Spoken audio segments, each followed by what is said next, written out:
새로운 직장 동료나 연인을 만났을 때 겉으로는 친절해 보이지만 뭔가 불편한 느낌이 드신 적 있으시죠? 나중에 알고 보니 그 직감이 맞았던 경험, 분명히 한 번쯤은 있으실 겁니다. 잘못된 사람을 믿고 관계를 맺으면 큰 손해를 볼 수 있습니다. 오늘은 현대그룹 창업자 정주영 회장이 평생의 경험으로 발견한 성격이 나쁜 여성의 얼굴 특징 10가지를 알려드리겠습니다. 시작하기 전에 더 많은 실용적인 인간관계 팁을 원하신다면 구독 버튼을 누르고 알림을 켜주세요. 댓글로 여러분의 경험을 공유해 주시면 다른 시청자분들에게도 큰 도움이 될 것입니다. 첫 번째 특징은 눈꼬리가 과도하게 올라간 여성입니다. 처음 만날 때는 매력적으로 보이지만 시간이 지나면서 모든 것을 계산적으로 접근하는 사람을 만나본 적 있으시죠? 겉으로는 친절하게 웃으면서도 속으로는 항상 자신의 이익만 따지는 그런 사람 말입니다. 정주영 회장은 이런 눈매를 가진 여성들이 극도로 이기적이고 자신의 이득만 챙기는 성향이 강하다고 분석했습니다. 특히 눈꼬리가 귀 쪽으로 크게 치켜 올라가 있으면서 눈 전체가 날카로운 인상을 주는 경우가 해당됩니다.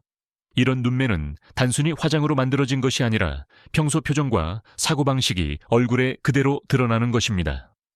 왜 이런 현상이 일어날까요? 심리학적으로 봤을 때 사람이 계산적으로 생각하는 습관이 오래 지속되면 눈꼬리 주변 근육이 특정한 방향으로 발달하게 됩니다.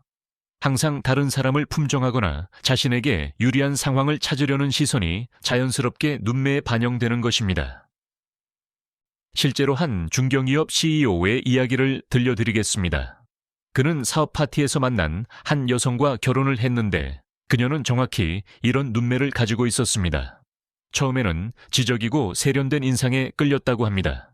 하지만 결혼 후 그녀의 진짜 모습이 드러났습니다. 남편의 사업 관계자들을 만날 때도 그들의 재산 규모나 사회적 지위부터 파악했고 자신에게 도움이 되지 않는 사람들과는 아예 관계를 맺지 않으려 했습니다. 더 심각한 것은 남편에 대한 사랑도 조건부였다는 점입니다.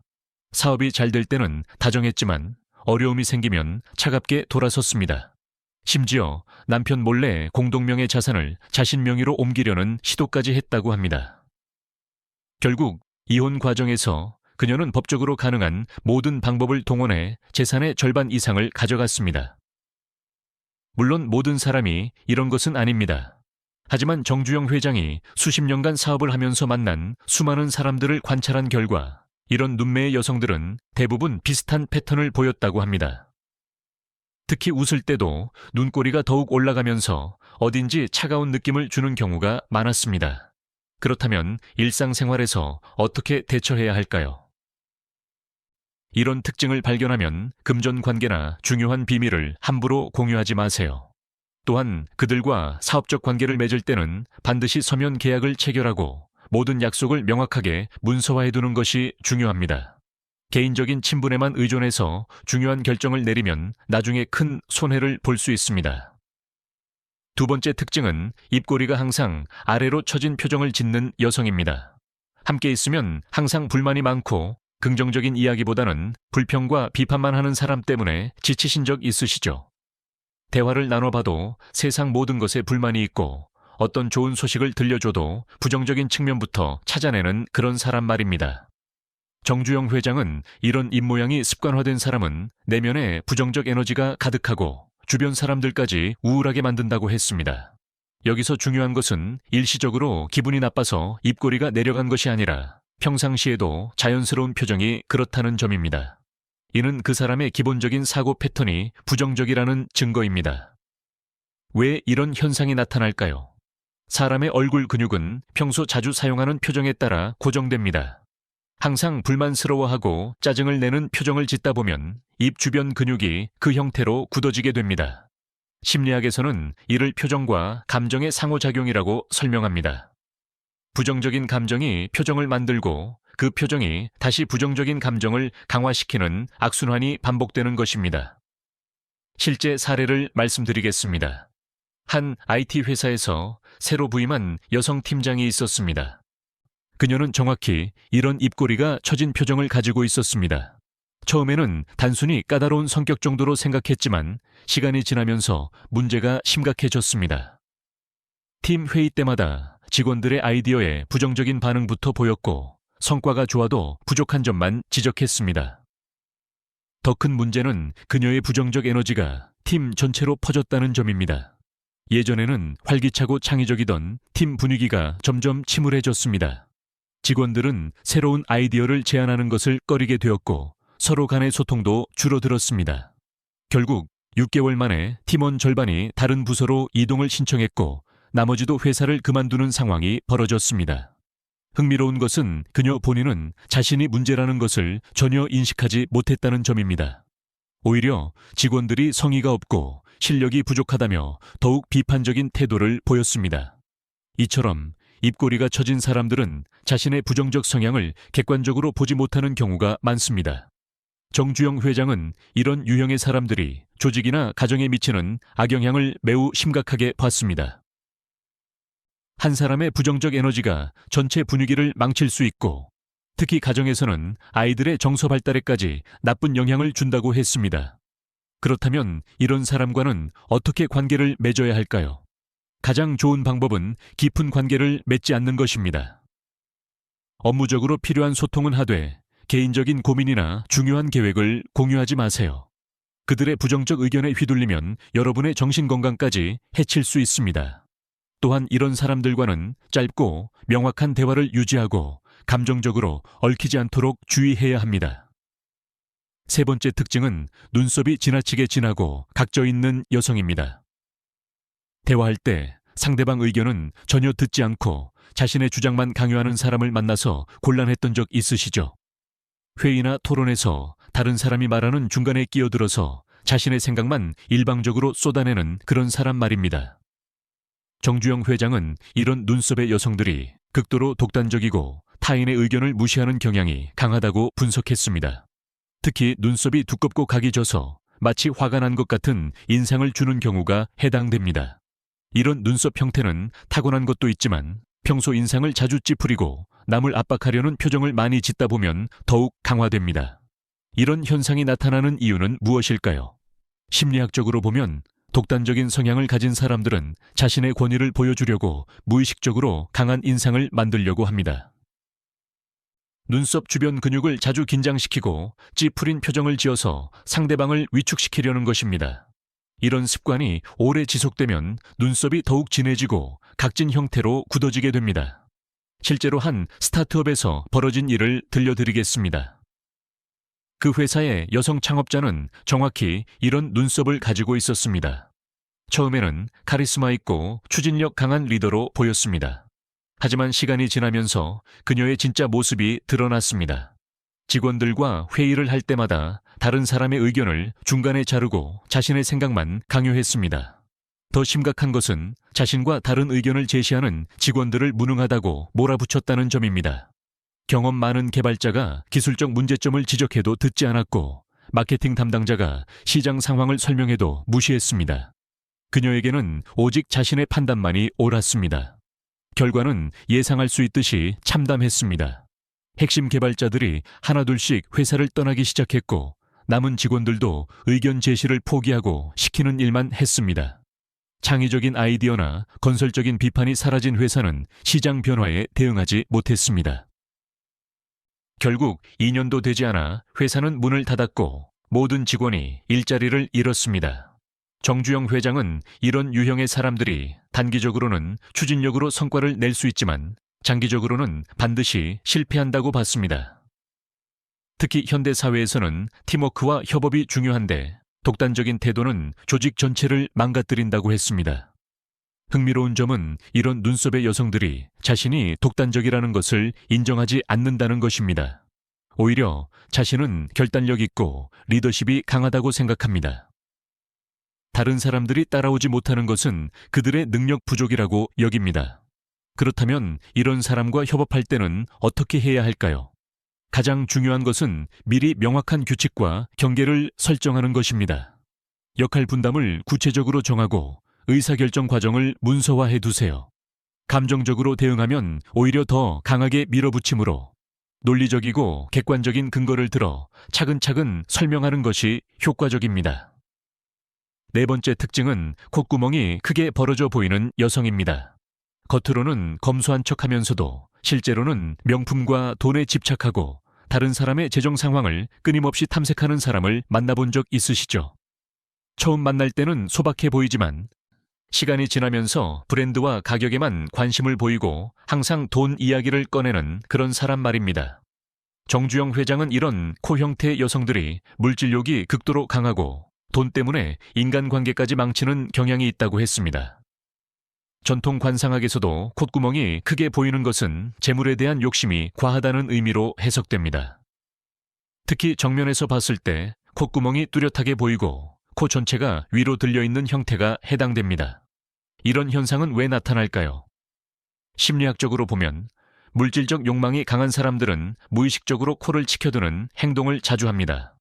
남을 우러러보거나 깔보는 시선, 그리고 항상 더 비싸고 좋은 것을 찾으려는 습성이 얼굴 표정에 반영되는 것입니다. 또한 돈과 관련된 계산을 할 때 코 주변 근육이 긴장되면서 콧구멍이 더 벌어져 보이게 됩니다. 실제로 한 남성의 연애 경험담을 들려드리겠습니다. 그는 소개팅에서 만난 여성과 교제를 시작했는데 그녀가 정확히 이런 코 형태를 가지고 있었습니다. 처음 몇 번의 데이트에서는 평범한 카페나 식당에서 만나도 별다른 불만을 표하지 않았습니다. 하지만 관계가 깊어지면서 그녀의 진짜 모습이 드러나기 시작했습니다. 데이트 장소를 정할 때마다 비싼 레스토랑이나 호텔을 요구했고 선물을 받을 때도 브랜드와 가격부터 확인했습니다. 심지어 그의 직장 동료들을 만날 때도 상대방의 연봉이나 집값 같은 개인적인 질문을 서슴없이 던졌습니다. 남자친구의 신용카드로 쇼핑을 하는 것도 당연하게 여겼고 생일이나 기념일에는 점점 더 비싼 선물을 요구했습니다. 가장 충격적이었던 것은 그녀가 남자친구 몰래 그의 통장 잔고를 확인하려 했다는 점입니다. 핸드폰을 빌려달라고 한 뒤 은행 앱을 열어보려 했고 심지어 지갑에서 카드를 꺼내서 몰래 사용하기까지 했습니다. 이 모든 것이 발각되자 그녀는 전혀 잘못했다는 생각을 하지 않았습니다. 오히려 연인 사이에 그 정도는 당연하다며 되레 화를 냈습니다. 정주영 회장이 관찰한 바에 따르면 이런 유형의 여성들은 돈을 인간관계의 척도로 생각합니다. 상대방을 사랑하는 것이 아니라 그 사람이 가진 경제적 가치에 끌리는 것입니다. 따라서 상대방의 경제 상황이 나빠지면 언제든지 등을 돌릴 준비가 되어 있습니다. 더 문제가 되는 것은 이런 성향이 자녀에게까지 전해진다는 점입니다. 아이들 앞에서도 돈과 브랜드 이야기를 자주 하고 친구들과 비교하며 경쟁심을 부추깁니다. 이런 환경에서 자란 아이들은 진정한 가치보다는 물질적 기준으로만 세상을 바라보게 됩니다. 그렇다면 이런 특징을 발견했을 때는 어떻게 대처해야 할까요?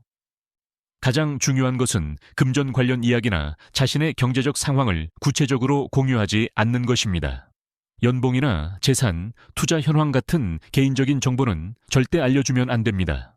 또한 물질적 도움을 요청받았을 때는 즉답하지 말고 충분히 생각한 후 신중하게 판단하세요.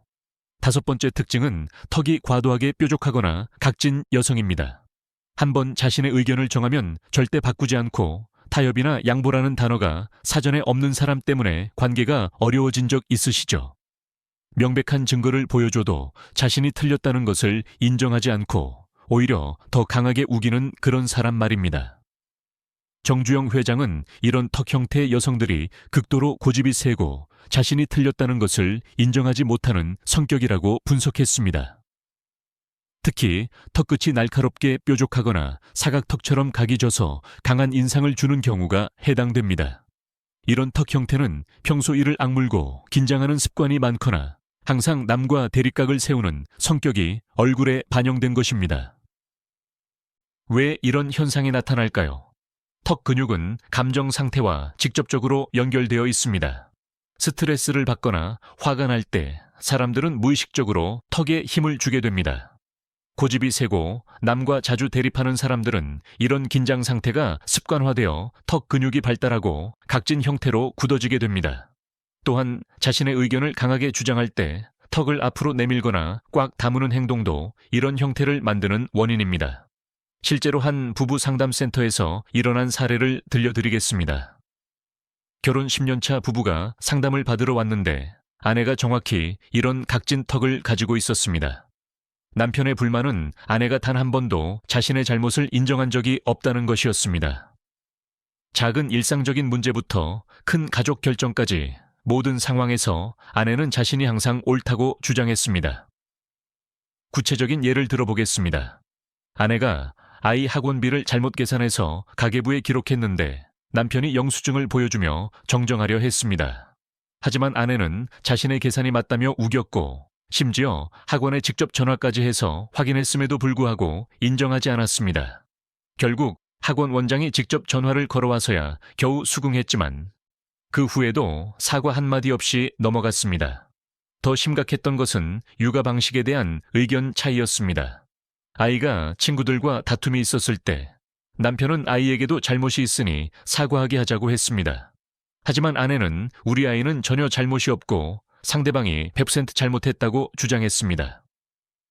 담임 선생님과 다른 학부모들이 모두 객관적인 상황을 설명해도 들으려 하지 않았습니다. 이런 상황이 10년간 계속되자 남편은 정신적으로 지쳐갔습니다. 어떤 대화도 토론이 아닌 일방적인 주장의 연속이었고 가정 내에서 평화로운 분위기를 찾기 어려웠습니다. 아이들까지 엄마의 성향을 닮아가며 자신들의 잘못을 인정하지 않는 모습을 보이기 시작했습니다. 정주영 회장은 이런 유형의 사람들이 조직에서도 큰 문제를 일으킨다고 봤습니다.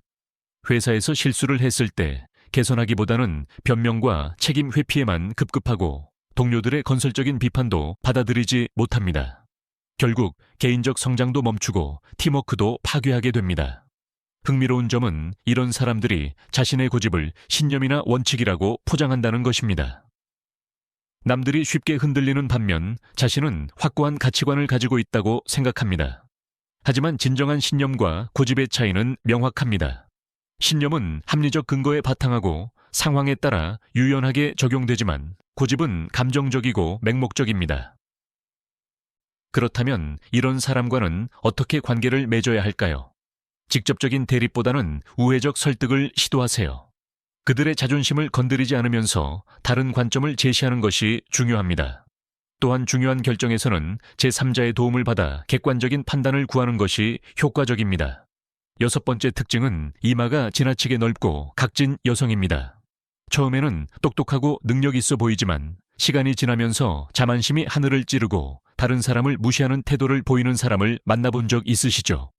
자신보다 학력이나 지위가 낮다고 생각하는 사람들에게는 아예 말도 제대로 걸지 않고 항상 위에서 내려다보는 듯한 시선을 보내는 그런 사람 말입니다.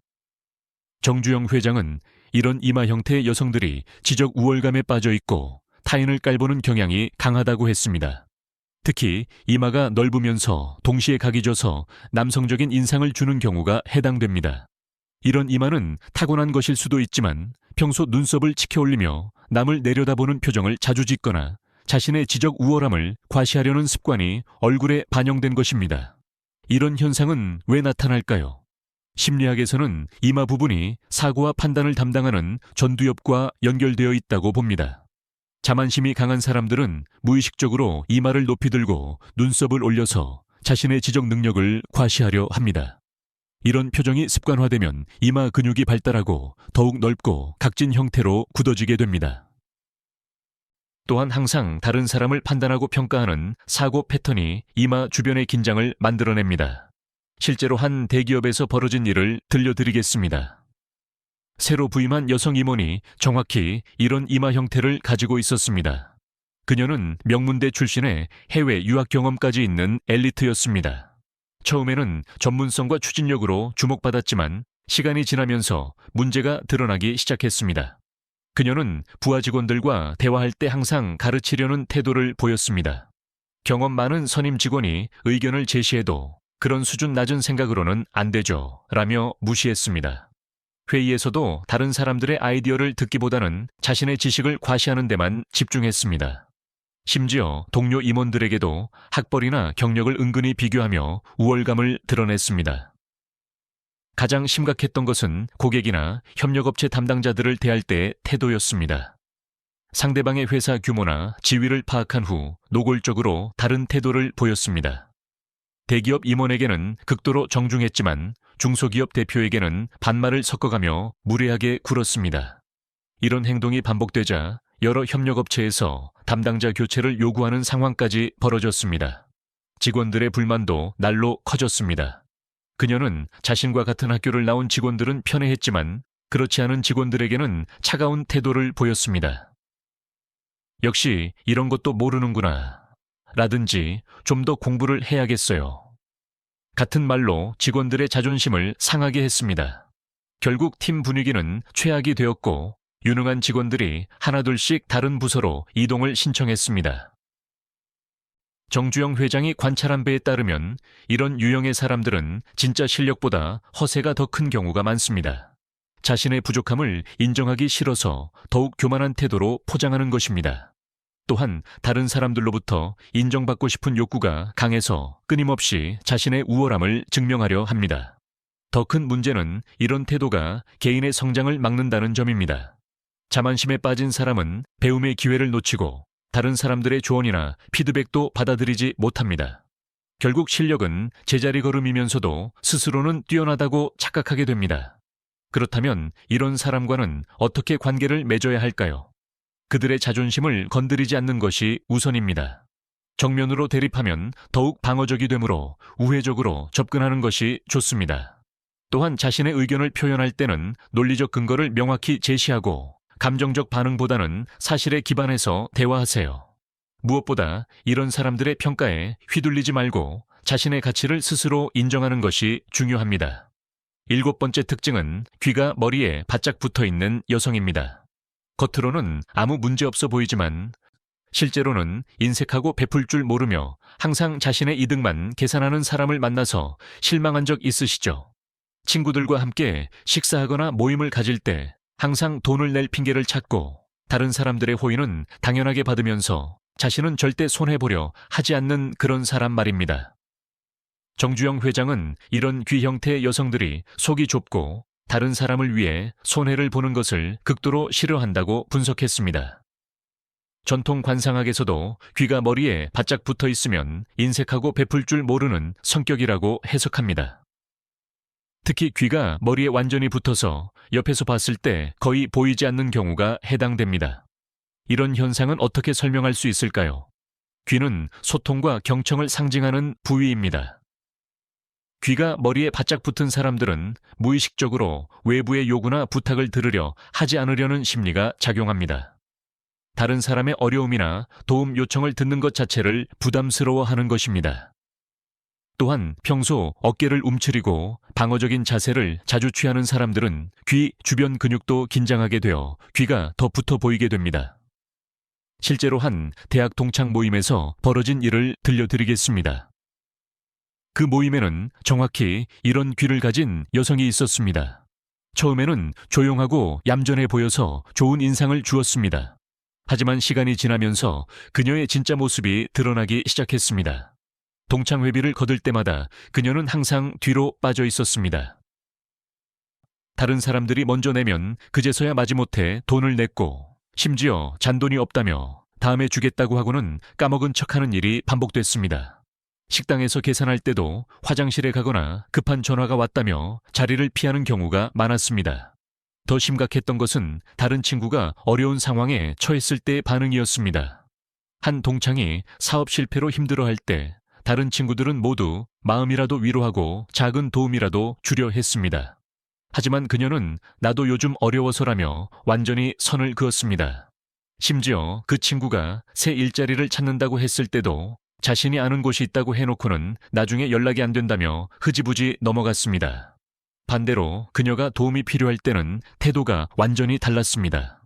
이사할 때는 친구들에게 도움을 요청했고 아이 돌봐달라는 부탁도 서슴없이 했습니다. 친구들이 도와준 후에도 고마워하는 기색보다는 당연하다는 듯한 태도를 보였습니다. 심지어 도와준 친구들에게 밥 한 끼 사주는 것도 아까워했습니다.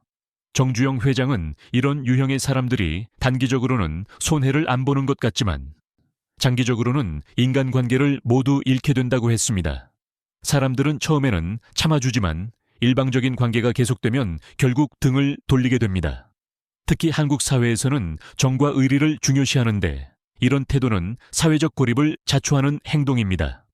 흥미로운 점은 이런 사람들이 자신의 인색함을 합리화한다는 것입니다.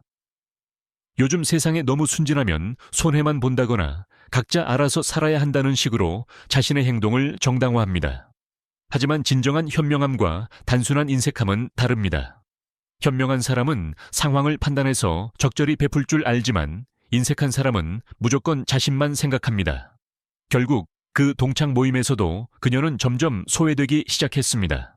사람들이 모임을 계획할 때 그녀를 빼고 하는 경우가 많아졌고 중요한 소식도 나중에 전해 들었습니다. 자신이 왜 소외되는지 이해하지 못한 채 다른 사람들을 원망하기만 했습니다. 그렇다면 이런 사람과는 어떻게 관계를 맺어야 할까요? 가장 중요한 것은 기대치를 낮추는 것입니다. 이런 사람들에게 베풀미나 호의를 기대하면 실망만 하게 됩니다. 금전적 관계는 명확히 하고 도움을 베풀 때는 대가를 기대하지 말고 최소한으로만 하세요. 또한 이런 사람들의 일방적인 요구에는 단호하게 선을 그을 필요가 있습니다. 8번째 특징은 전체적으로 각이진 얼굴형을 가진 여성입니다. 따뜻한 감정 표현이나 공감 능력이 부족하고 모든 것을 차갑고 계산적으로만 접근하는 사람과 관계 맺기가 어려우셨죠. 기쁠 때도 슬플 때도 표정 변화가 거의 없고 상대방이 힘들어해도 위로 한마디 건네지 않는 그런 사람 말입니다. 정주영 회장은 이런 얼굴형의 여성들이 감정적 교감이 부족하고 인간적인 따뜻함이 부족하다고 했습니다. 특히 이마, 광대뼈, 턱선이 모두 각져서 전체적으로 딱딱한 인상을 주는 경우가 해당됩니다. 이런 얼굴형은 평소 감정을 억누르고 냉정함을 유지하려는 습관이 얼굴 근육에 반영된 결과입니다. 왜 이런 현상이 나타날까요? 감정적 교감이 부족한 사람들은 무의식적으로 자신을 보호하기 위해 표정을 경직시킵니다.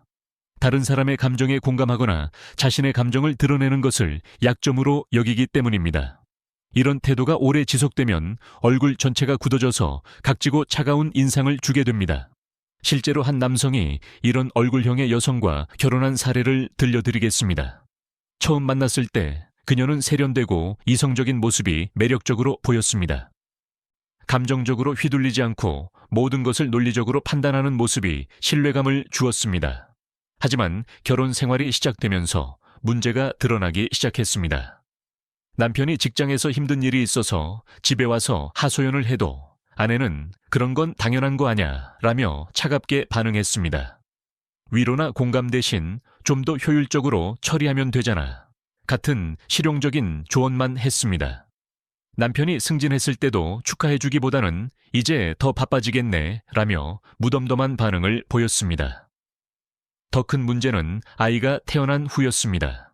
아이가 울거나 보챌 때도 기계적으로만 돌봤을 뿐 따뜻한 사랑을 표현하지 않았습니다. 아이가 넘어져서 울어도 다친 데 없으면 그만 울어 라며 쌀쌀맞게 대했습니다. 아이의 감정적 욕구보다는 먹이고 씻기고 재우는 물리적 돌봄에만 집중했습니다. 남편의 부모님이나 친척들과의 관계도 마찬가지였습니다. 명절이나 가족 모임에서도 최소한의 예의만 지킬 뿐 진심 어린 관심이나 애정을 보여주지 않았습니다. 시어머니가 아플 때도 병원비는 냈지만 직접 간병하거나 안부를 묻지는 않았습니다. 모든 것을 의무적으로만 처리했습니다. 결국 남편은 결혼 생활이 매우 외롭다고 털어놓았습니다. 함께 살고 있지만 정서적으로는 완전히 혼자인 기분이었습니다. 기쁨이나 슬픔을 나눌 수 없고 힘들 때 위로받을 수도 없었습니다. 아이 역시 엄마에게 애정을 구하지 않고 아빠에게만 의존하게 되었습니다. 정주영 회장은 이런 유형의 여성들이 능력은 있을 수 있지만 가정을 꾸리기에는 적합하지 않다고 봤습니다. 가정은 단순히 기능적인 공간이 아니라 감정적 유대와 사랑이 필요한 곳인데 이런 사람들은 그런 역할을 해내지 못합니다. 이제 지금까지 살펴본 8가지 특징을 정리해 보겠습니다. 첫 번째, 눈꼬리가 올라간 여성은 계산적이고 이기적입니다. 두 번째, 입꼬리가 처진 여성은 부정적이고 불만이 많습니다. 세 번째, 각진 진한 눈썹의 여성은 독단적이고 강압적입니다. 네 번째, 벌어진 콧구멍의 여성은 물질욕이 강합니다. 다섯 번째, 뾰족한 턱의 여성은 고집세고 타협이 불가능합니다. 여섯 번째, 넓고 각진 이마의 여성은 자만심이 강하고 타인을 무시합니다. 7번째, 바짝 붙은 귀의 여성은 인색하고 속이 좁습니다. 마지막으로 전체적으로 각진 얼굴의 여성은 감정적 교감이 부족합니다. 하지만 정주영 회장도 강조했듯이 이런 특징들은 참고사항일 뿐입니다. 사람은 외모로만 판단할 수 없으니 반드시 행동과 말로 최종 판단해야 합니다. 사람을 보는 눈을 기르는 것이 인생에서 가장 중요한 능력이지만 편견에 빠져서는 안 됩니다.